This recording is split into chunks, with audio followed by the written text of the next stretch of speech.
I had a comment recently recommending I watch more videos from Hakeem, so let's watch, I believe this is his newest one, Socialism Always Fails is a Stupid Argument. So this is something you hear all the time, like, it doesn't appear as though any nation that is socialist or has claimed to be socialist or is communist or has claimed to be communist has achieved, like, the level of prosperity that you see in, like, capitalist nations, I guess is the argument. But there's so much more to it than just, like, assuming that a socialist economic system would fail inherently. There's a lot more going on in terms of, like, what nations like the United States do to actively try and destroy any nation that attempts socialism. I'm sure all these things he's going to get into a lot more detail than I can explain, so let's get into it. Hello. We hear the argument fairly often, but Oh, what did that say? Every failing of a socialist nation is blamed on it being socialist. No failing of a capitalist nation is ever blamed on it being capitalist. Yeah, I suppose. There are many countries on Earth right now that are capitalist that are not currently in, like, a ton of prosperity. Meanwhile, I guess the counter argument would be the most prosperous nations right now are capitalist, I guess. Capitalist system, private ownership of the means of production, factories, land, capital, etc. Market mechanisms as a major determining force in the economy. So there are market socialisms or market socialist economic systems that I've been reading about that are interesting to me. In terms of, like, socialism is kind of two things, right? It's the philosophical idea, which I tend to agree with 100%. The idea that, like, your basic human needs should be met by your government. I fully believe that. Like, housing is a fundamental right. Food is a fundamental right, education, things like that. Fundamental human rights that should be guaranteed to every citizen without question, I believe. The economic system, the economic organization, to put it in, common socialist terms, that's where I have more questions. But market systems, you can, from what I understand, have market socialist systems that, again, have been appealing to me in the limited research I've been doing. But it is like there's no form of capitalism without a market. That's the thing. There are forms of socialism without a market. There are forms of socialism with a market. There are no forms of capitalism without some kind of market mechanism, as this puts. I don't think. I mean, correct me if I'm wrong here. I'm no expert by any means. And wage labor. The relationship between the worker and employer, where the worker sells their labor power under an employment contract. So again, typically under socialism, you don't, like, work for a wage, you work to produce commodities. And in theory, everyone should have equal access to those commodities, I believe is what a socialist would say. Again, correct me if I'm wrong. Please. the prototypical example of this is the United States. Let's go, brother. This is done through dedicated mechanisms of keeping them poor while enriching the imperial core, Western Europe, North America, etc. And even then, all those third world profits usually flow only to the already very wealthy top sectors of those countries in the imperial core. This delves into concepts of unequal exchange and value transference. Yeah. I don't want to, interrupt him here. But that is one of my major issues with capitalism, is that for it to work, quote unquote, it appears as though there needs to be someone with the boot on their neck. And, whether that's true or not, I don't want to say with, absolute terms. That's it. But it appears to be the case. On the surface, don't want to put it in absolute terms, at least common, if not inevitable, result of a capitalist economic system. And that's not a good thing. We should not be happy that our comfort, our lives, our standard of living is determined by others being marginalized, others being exploited. That's not a good thing. That is not a sign of a healthy global socioeconomic system. What happens under capitalism, let's say? What happens if those countries, rise up fix their shit, let's say, would that harm our ability to live comfortable, fulfilling lives? If your answer is yes, that like that would happen, and that we need a system where we are oppressing or marginalizing or exploiting others in order for us to live comfortably, that's telling me that's not a healthy system. That is not something we should strive for, okay?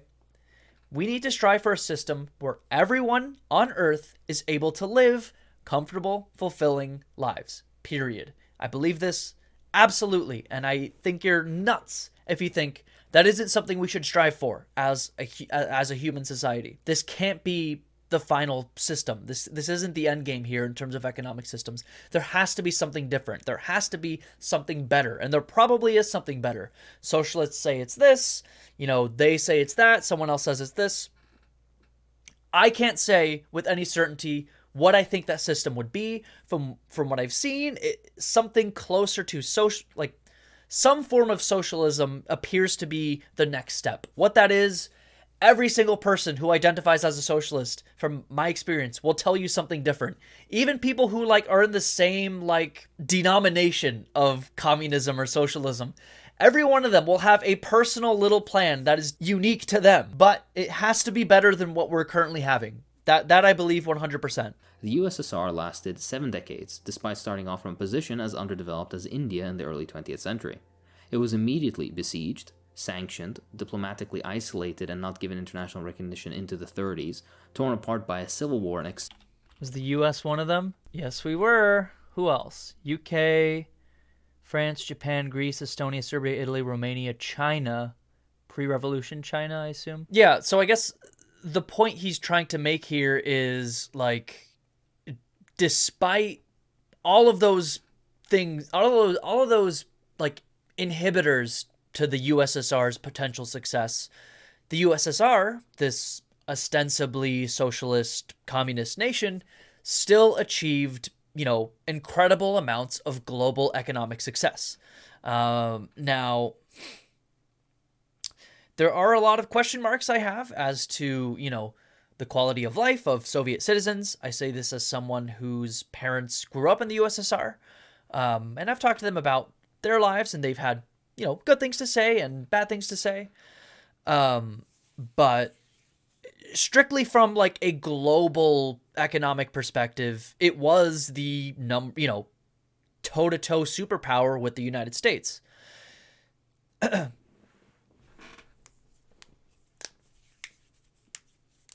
So I see the point he's trying to make here in terms of claiming that a socialist or communist nation can't be successful economically speaking on the global stage. We have evidence that that's possible. You have the USSR and you have China right now. A question I would have is, and this is a question I have, I actually don't know, how socialist or communist was the USSR really, or China really? From what I understand from a Western liberal education that I have, those nations, the USSR and China, were more state-controlled capitalist than they were a real form of late-stage socialism or communism. So that would be a question I have. They were ruled by communist parties who taught communism, who advocated for communism, but how much of their success, economically speaking, can you tie directly to socialism conceptually or communism conceptually? I don't know. Maybe he'll get into it more. If you're watching this, maybe if you know more, let me know in the comments. I'm still learning. But that would be a question I would have, in regard to that. In fact, the USSR had pleaded with the US to stop the arms race, frequently stating that whatever you develop, with neutron bomb development, the Star Wars program, etc. being prime examples, it was less an arms race in reality and more of a keeping up parity with a warmongering United States, which, need I remind you, has been at war 225 out of 243 years since 1776. That is an interesting point. What was the Soviets' motivation behind the arms race? Was it truly just to keep up with the US? That's not a perspective I hear a lot. And that's, again, coming from someone, admittedly, who only has had an American liberal education. I'm watching videos like this. This whole project is to try and learn more and like deprogram myself a little bit from the things that I've learned, the more incorrect things I've learned. But that is a question I have that maybe I'll look into more further.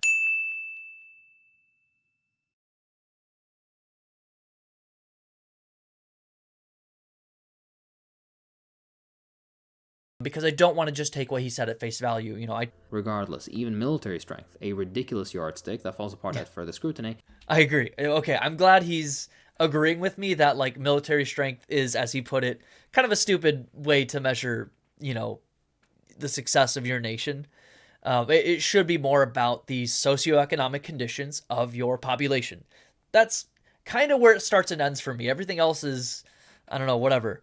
But socioeconomic conditions of your population, that's really what I care about. They rose to such a high level that to this day people still unfairly compare it to the US, a country that had 2 centuries of development ahead of the USSR and started off in far better circumstances, also not forgetting the horror of the enslavement of one race and the genocide of another. Take a look at the book The Triumph of Evil. On top of this, the USSR had to endure the aforementioned brutal civil war, multiple invasions, sanctions, destruction brought about by the Germans as they destroyed everything they came across, etc., etc. This point cannot be understated, because it's always forgotten, and many times omitted intentionally from the conversation. That sounds right. And I will tell you that, again, from like my American Westoid perspective, whatever you want to call it, I never really heard any of that stuff that he just described. That like, despite all those things he described, the USSR still quote unquote succeeded for an extended period of time. That's something you just don't hear in American schools, like, or even like American media. You know what I mean? But I'd be curious. My question is, how much of the successes of the Soviet Union or China, ostensibly the two most successful communist or socialist nations, quote unquote, or at least nations with communist parties that we can cite, how much of their successes are due to socialism or communism? That's my question. Let me know in the comments, because I just don't know. Honestly, it should go without saying, but if socialism will fail on its own inevitably, why does the US spend so many billions to sabotage, invade, bomb, sanction, diplomatically isolate, and assassinate? Yeah, this is something I have heard many times from leftists. If the US and, other Western nations are so convinced on the failures of socialism or communism, why are we spending so much effort to eradicate socialism and communism? What was the motivation for the US and others to destroy these fledgling socialist nations? Were they destroyed because the US government just thought socialism was bad? Was that the only motivation? Because if so, I am like boiling with like anger right now over the US government for doing that. Like the looming threat of socialist America from the Heritage Foundation. Ew. The alternative, losing our country to so-called democratic socialists, is unthinkable. But I'm not really talking about socialism in the US. I want to know why we staged those coups. Again, let me know in the comments, because everyone's more informed than me, and I'm open to that. This is me becoming more informed, or trying to be. Why did we do all those coups? Was it because we were worried it would make here's a question. Was it because we were worried it would make socialism look good, which would mean the rich, the people in power, and the people who controlled those in power would no longer have that amount of wealth and amount of control, and so they tamped down any attempts at socialism to make socialism look bad, so socialism wouldn't spread to America, and they would then lose their power because the, in Marxist terms, the proletariat, the, not rich people, would be able to rise up and have better living conditions and better working conditions at the expense of the millionaires and billionaires' profits. Is that why we did it? We did it to make socialism look bad, so socialism wouldn't spread here? Is that what happened? Because again, I am Jack's boiling anger because, holy shit. Again, I don't know the motivations. I'm speculating on what they could be. Make socialism look bad so that the billionaires could stay billionaires. make socialism look bad to like harm our, economic and ideological enemy in the Soviet Union. What else? Let me know in the comments, please. If we were to go by social, political, or diplomatic influence, well, this too is fairly clear. Communism was considered to be the greatest threat to the status quo in the 20th century. Okay, did he just like answer my question 5 seconds after I asked it? So was that why we did it? Communism, socialism, whatever, was a threat to the status quo. It was a threat to the rich and powerful being rich and powerful and hoarding wealth and controlling the lives of everyone else. That is the threat of socialism, really. In my opinion, like, in theory, the only people socialism would harm are like millionaires and billionaires. Was that the concern from the US government, that we would realize how much better socialism was? That's why we attacked socialism? If so, if that's true, and again, I'm just saying words here. If that's true, that is insane. That is incredibly frustrating.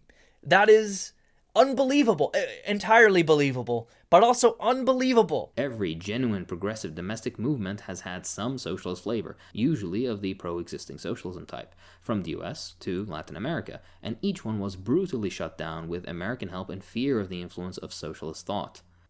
Fear of the influence of socialist thought, which is just, hey, maybe the rich shouldn't have all of the power, and that people should have at least some, if not all, of the power. It's interesting. And again, I'm sure leftists or whatever are going to be like, how pathetic is it that this man is nearly 30 and he didn't know all this stuff? You're right. I blame the American education system, American media, propaganda, all that. Please take all the blame from me, okay? Maybe I am just stupid. But this is me trying to, again, deprogram myself. So I hope you're along for the ride. How many countless capitalist countries have quote-unquote failed because of economic collapse, political change, or military takeover? Far more than socialist countries, I can assure you. Regarding human suffering... Okay, I mean, he just said I can assure you. I don't have the numbers in front of me, but again, I'll take his word for it here. That is interesting that he said it appears as though capitalist nations seem to collapse from under themselves more than socialist nations seem to collapse from under themselves. It appears when socialist nations fail, historically at least, it's due to external factors, whereas with capitalist nations that fail, it's due to the failures of capital. It's kind of exactly the opposite of what conservatives say. Of course, far more has occurred under capitalism than under socialism, and if you believe the 100 million lie that's been reproduced time and time again, just know that's all, well, nonsense. They count non-births through extrapolation of fertility data. They count dead Nazis on the Eastern Front in the total. They through sleight of hand at 50,000 or a million just for the memes, amongst other fantasies. If you're interested in a deeper dive, check out my Death to All Capitalism video here. Yeah, I don't know, again, how true what he just said is. I do hear a lot, from leftists about how, the numbers of people who have allegedly died under socialist or communist regimes is inflated to, again, make those concepts look bad, while ignoring how many people are dying today under capitalism. I think I saw, what's the number I've seen floating around, 9 million alone die per year from hunger, globally, and 99.999% of countries on earth are capitalist. These people are still dying under capitalism. Whatever gorillion number you want to say died under socialism, there's what's the 100 million died under socialism is the number you hear all the time. Meanwhile, like I said, 10 million die of hunger alone under capitalism. In a world of wealth, 9 million people die every year from hunger. WFP, the World Food Program chief, tells Food Summit. So 9 million people are dying every single year under capitalism. So what you're telling me is, go back to 2013, and in between 2013 and now 2023, The equal amount of people have died under capitalism that allegedly have ever died under socialism, and that's from hunger alone, not excluding other things, other ways people are suffering or are dying or being oppressed under this system of global capitalism. But you can't ignore this, which is currently happening under capitalism. Now here's the other factor, okay? How much would it cost to end world hunger? 37 billion every year until 2030. 37 billion every year. Now you would think, okay, that's a lot of money. That is a lot of money. How much does the US spend on military? The United States military spending in 2021 reached $800 billion a year.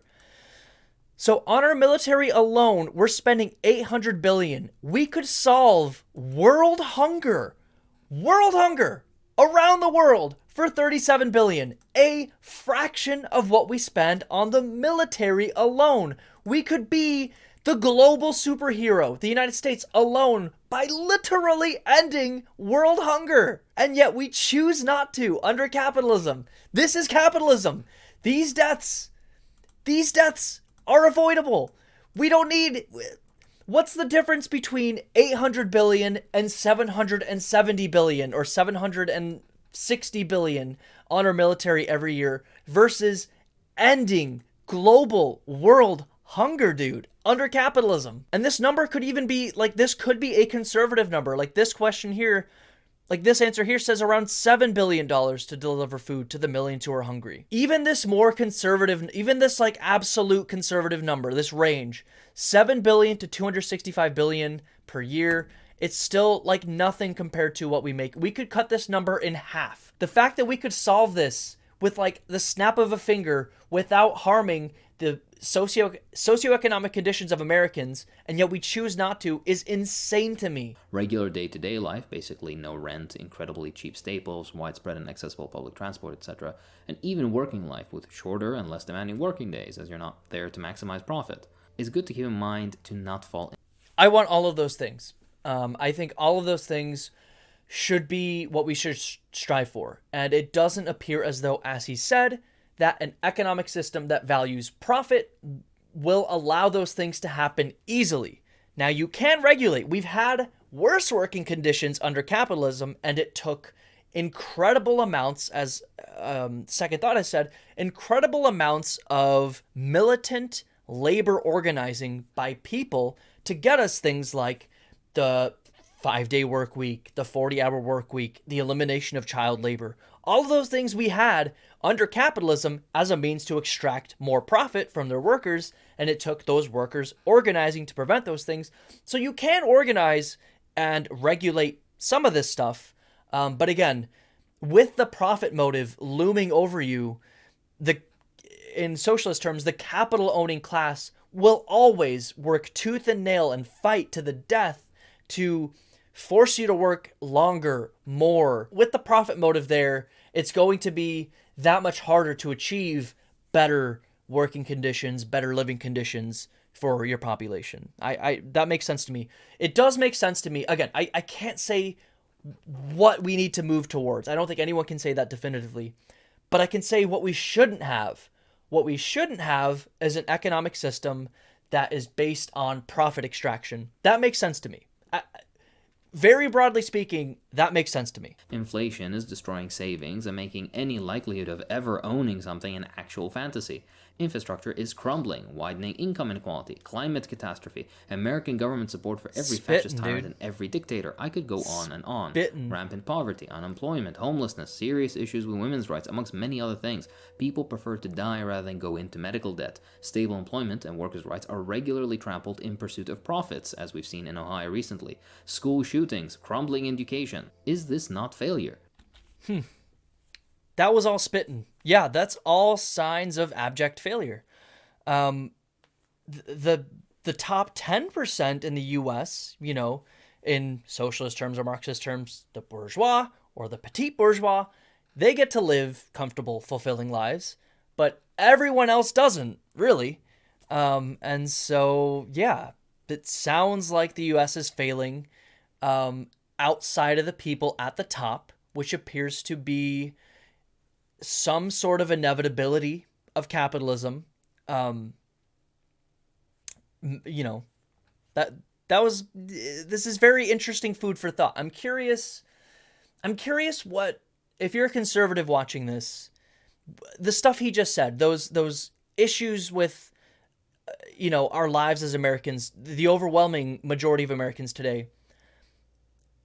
What do you think those issues are? Is it because we have allowed so much wealth, capital in socialist terms, to accumulate at the top? Or is it because we have too much socialism in the US? Or too, like, from your perspective as a conservative, why do you think those things have happened? Because to me, it sounds like it's because we have too much unregulated capitalism, which is allowing too much money to go to the top and not enough money to trickle down to come to us. It can get away with whatever it wants and still manages to not guarantee a respectable and dignified existence for all or even most of its citizens. Cuba, a sanctioned third world nation targeted by the law. Sure. But the fallacy in all this is to ignore these facts and to only consider the richest countries as capitalist, France, US, Britain, etc., while ignoring places like Peru, Bhutan, the Congo, Moldova, or other less palatable yet fully capitalist examples. Yeah, that is an interesting point, that like every country for the most part is capitalist in some form or another, but only like a couple, relatively speaking, get any sort of prosperity. Whereas most other countries that are still capitalist don't get that. That does appear to be some sort of inevitability of capitalism. It appears to be that. I don't like speaking in absolutes typically. But he is bringing up a very interesting point here to me, for sure. If you instantly recoil when hearing socialism or communism, ask yourself why. Maybe those that continuously villainize socialist examples and ideas have... God, what a... God, dude. Fuck this guy. God, I cannot fucking stand Elon Musk, dude. He is such a gargantuan pile of human fucking garbage. Holy shit, dude. This was a good video. This is now the second Hakeem video I've watched, and I liked this one a lot. A lot more than that first one, which I didn't even cut into a video. I just didn't, connect with it very much. I don't know. But this one was very, very good. But let me know your thoughts in the comments on the things I've said, on the things you've heard Hakeem say. If you want to be part of the conversation live, watch me on Twitch.